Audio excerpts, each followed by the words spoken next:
single ngayon ni Alden Richards. Successful ang kanyang soap kasama sina Luis de los Reyes at Lauren Young at magkakaroon pa siya ng solo album. May chika si Kata Tibayan. Guwapo at boy next door ang dating ng Mundo Mo'y Akin leading man na si Alden Richards para sa pictorial ng kanyang first ever solo album. Parang this is a chance for me na why not? Pero nakakakanta naman ako kahit papano sa Party Pilipinas. Parang maiba naman. Yung mga fans mo, maraming maabangan pa sa'yo. Yes, so ito, I offer it to my fans. Puro pampakilig na ballad songs ang kanyang inirecord, tulad ng career single na Haplos.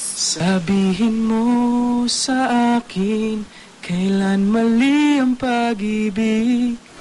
Ikinagulat naman ni Alden na may namumuong iringan sa pagitan ng kanilang fans, nila Luis de los Reyes at Lauren Young. Ang fans ng Luden o Luis at Alden at ang Lauden ni Lauren at Alden ay nagtatalo kung alin ang better love team. Ang hirap kasi parehas silang may weight sa puso ni Jerome. Ang other half ng Lauden love team na si Lauren ay natutuwa sa magandang feedback sa kanilang primetime soap.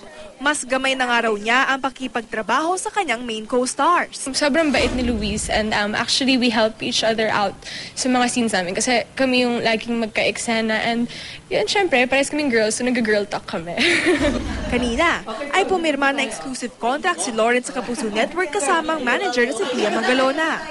Sa panig ng GMA Network, naroon sina Chairman and CEO Attorney Felipe L. Gozon at OIC for Entertainment TV, Lilibet Razonable. Nagpapasalamat si Lauren sa Kapuso Network at excited na raw siya sa mga susunod niyang projects. I am now Kapuso. I feel it na. Katatibay na updated sa showbiz happenings.